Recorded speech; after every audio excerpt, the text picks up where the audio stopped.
अंचल समाचार देख रहे हैं आप और मैं बुद्धेश्वर शुक्ला। और अभी मैं मौजूद हूँ बिहार के गोपालगंज जिले में, गोपालगंज शहर में, जहाँ से सुरम्या प्रियदर्शनी नामक नाम निकलता है और दिल्ली के गुड़गांव के उस मशहूर होटल में विश्व स्तरीय मंच पर अपने आप को प्रदर्शित करता है। और वह एक विभिन्न मायने में, जो कि मिसेज इंडिया यूनिवर्स 2021 के कार्यक्रम में आयोजित होती हैं और बिहार का प्रतिनिधित्व करती हैं। और अभी हमारे साथ मौजूद हैं, हमसे बात करेंगे कि उनके इस जर्नी में शुरुआती से, जबकि वो गोपालगंज की पली बड़ी हैं, यहीं से पढ़ी हैं और इतने बड़े मंच पर पहुंचे, इस दौरान उनको क्या कुछ कठिनाइयां आई, कैसे सफलता मिली, इन सभी बातों को लेकर के हम मौजूद हैं गोपालगंज में उनके साथ और उनसे बात करेंगे। बहुत बहुत स्वागत है सुरम्या आपका हमारे इस खास कार्यक्रम में।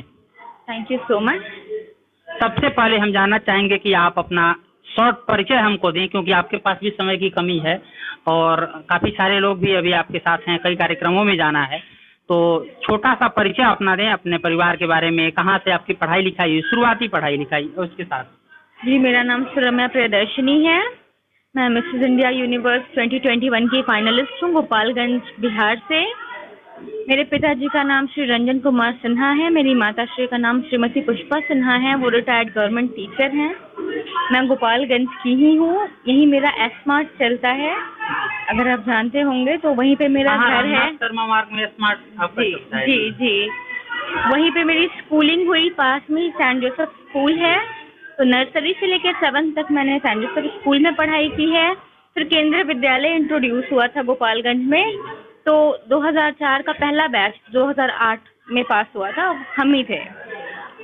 तो उसके बाद से मेरी पढ़ाई हुई है साइंस कॉलेज, हमारा 11th-12th वहाँ से किया है। और फिर मैंने कंप्यूटर साइंस इंजीनियरिंग में ग्रेजुएशन किया है लखनऊ से। और उसके बाद से मैं नौकरी करने चली गई गुड़गांव में ही नौकरी करते करते मैंने सर के इंस्टीट्यूट से, डॉक्टर जाकिर हुसैन इंस्टीट्यूट से एफिलिएशन लेके मैंने MBA किया है।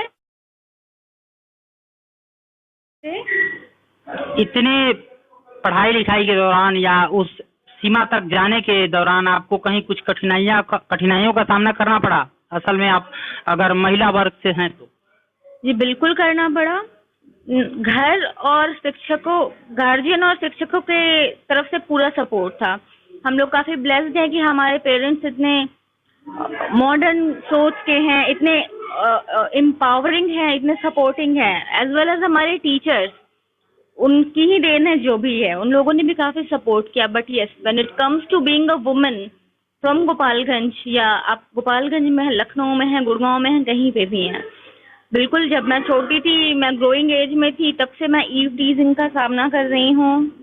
हमें पूरे मुझे लगता है कि गोपालगंज की लड़कियों में बहुत टैलेंट भरा हुआ है और उन्हें रोक दिया जाता है। मुझे भी रोका गया था कि नहीं, अब इतनी हूटिंग हो रही है, इतनी सीटियां बज रही हैं, कमेंट्स आ रहे हैं, अब तुम्हें स्टेज पर परफॉर्म नहीं करना चाहिए, अब तुम्हें ऐसे नहीं जाना चाहिए, अब तुम्हें ये कपड़ा नहीं, तुम्हें सलवार सूट पहनना चाहिए, अब तुम्हें बाल बांध के जाना चाहिए। तो मुझे यही सब सामना करना पड़ा अपनी पूरी जर्नी में।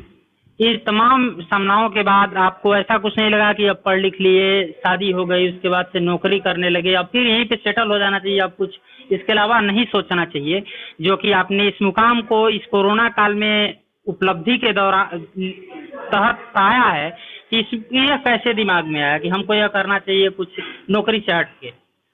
कोरोना के टाइम में मुझे लगता है यहाँ पे जितने भी लोग मुझे सुन रहे हैं, सबको इतना समय मिला था कि वो अपने बारे में सोच सकें।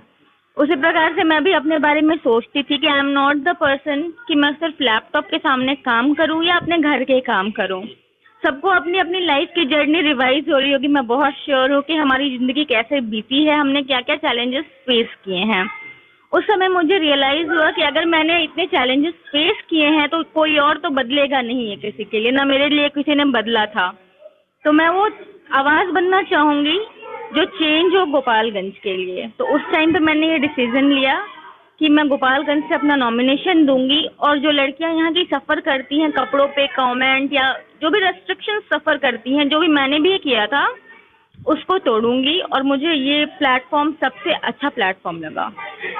मिसेज इंडिया 2021 के उस मंच पे आपने टॉप 10 में जगह बनाई और क्वेश्चन आंसर चांस तक पहुंची। अभी क्या लगता है कि गोपालगंज को इससे बेहतर कुछ और दे पाएंगी? जी, बिल्कुल दे पाऊँगी। एक्चुअली इतना सपोर्ट और इतना एनकरेजमेंट है मुझे पूरे गोपालगंज से कि मुझे ये अब करना पड़ेगा। अभी मेरे पे पहले से तो मेरा डिटर्मिनेशन था ही, अब मेरे होप है मेरे पूरे शहर का मेरे साथ। मुझे ये करना है, होपफुली बहुत जल्दी मैं इसकी तैयारी शुरू करूँगी, बाकी भगवान की मर्ज़ी। जैसा वर्ग में माना गया है कि लड़कियों को लोग अलग दृष्टि से देखते हैं, हर कोई देखता है, हर अभिभावक लड़कियों को लड़कों को से अलग देखता है। आप क्या कुछ उन लड़कियों के लिए और उन अभिभावकों के लिए दो शब्द कहना चाहेंगी? जी, मैं बिल्कुल कहना चाहूँगी, मैं बहुत ब्लेस्ड हूँ कि मेरे पेरेंट्स इतने सपोर्टिंग हैं, इतने थॉटफुल और विजनरी हैं कि उन्होंने कभी भी हम भाई बहनों में कोई फ़र्क नहीं किया। मेरी 2 बहनें हैं, वो double masters, double MSc hold करती हैं। मैंने जो पढ़ाई की, मेरे भाई ने भी वहीं से पढ़ाई की है। तो मैं बिल्कुल उम्मीद करती हूँ और मैं लोगों को ये कहना भी चाहूँगी, रिक्वेस्ट भी करूँगी कि प्लीज़ अपनी बेटियों और बेटों में बिल्कुल फ़र्क मत कीजिए। जितने सक्षम आपको आपके बेटे लगते हैं, बेटियां कई बल्कि उससे ज़्यादा सक्षम होती हैं। आप माएँ हैं, आप उस फेज़ से गुजर चुकी हैं, आपको पता होगा। आप प्लीज़ सपोर्ट में आइए। मैं बेटों को भी कहूँगी कि अपनी माँओं के सपोर्ट में आएँ, क्योंकि मैं जहाँ से अभी आ रही हूँ, जिस प्लेटफॉर्म से, मैंने देखा है कि माएँ आई थी जिन्होंने कहा था कि हमारे बच्चों ने भेजा है, बीवियाँ आई थी लोगों की जिन्होंने कहा था हमारे पतियों ने भेजा है। मुझे तो मेरी बहनों ने भेजा था, मेरे हस्बैंड ने भेजा था। तो मैं रिक्वेस्ट करूँगी कि प्लीज़ डू नॉट डिफरेंशिएट, आप इक्वालिटी मेंटेन करिए, आप वुमेन एम्पावरमेंट पे फोकस करिए, क्योंकि वुमेन ना फाउंडेशन होती है किसी भी सोसाइटी की। जैसे घर की होती है ना, मम्मी नहीं है तो त्योहार में मन नहीं लग रहा है, वैसे औरतें एम्पावर नहीं होंगी तो सोसाइटी में कुछ अच्छा नहीं लगेगा। प्लीज़ आप ट्राई करिए and do not differentiate, just equality maintain करिए। जी, तमाम पूर्वांचल समाचार के तमाम दर्शकों की तरफ से, अपनी पूरी टीम की तरफ से और गोपालगंज जिले की जनता की तरफ से बहुत बहुत शुभकामनाएं और बधाइयां इनको देते हैं। और ऐसे ही आता है कि आने वाले समय में गोपालगंज का नाम और रोशन करेंगी और शायद हमारी एक मुलाकात इनके साथ और इन फ्यूचर होगी।